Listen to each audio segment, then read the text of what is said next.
Bonjour Pierre. Bonjour. Tout à l'heure, en début d'après-midi, le gouvernement a annoncé le déblocage de 39 millions d'euros supplémentaires pour l'aide alimentaire aux plus modestes, touchés de plein fouet par les conséquences de l'épidémie de coronavirus et par les mesures de confinement. Est-ce que l'on a une idée du nombre de personnes concernées? Alors, on va parler là très particulièrement d'un public dont Christophe Castaner a lui parlé aussi ce matin sur BFM TV, c'est-à-dire ceux qui travaillent au noir et qui du coup se sont retrouvés avec des revenus soit totalement supprimés, soit considérablement réduits. Alors leur nombre, il est...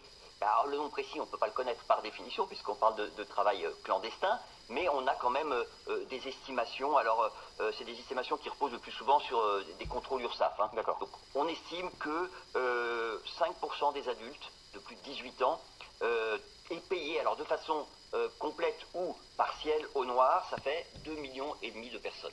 Alors, est-ce que toutes ces personnes ont perdu leur emploi? Non.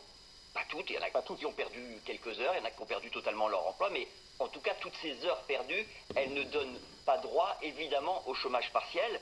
Et surtout, quand on regarde les secteurs d'activité, les entreprises qui ont le plus recours au chômage partiel, pardon, au travail au noir, autant pour moi, eh bien, on voit qu'effectivement, il y en a beaucoup dans des secteurs qui n'ont plus du tout ou très peu d'activité, c'est-à-dire le bâtiment et les travaux publics, la restauration. Et donc ça, effectivement, ça a un effet immédiat sur tous ces salariés. C'est aussi le cas des particuliers qui, par exemple, emploient une femme de ménage ou une personne pour garder leurs enfants de manière non déclarée, bien sûr. Tout à fait. En fait, historiquement, il y en avait énormément.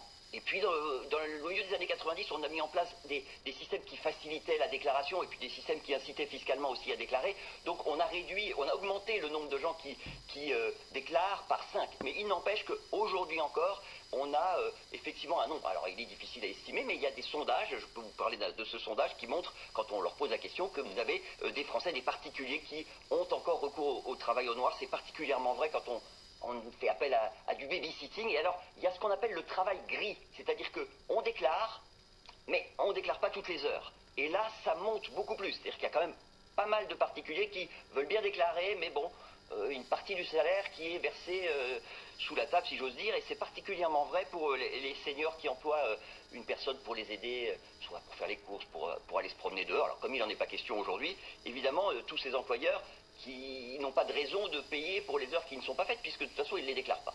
Merci, Pierre.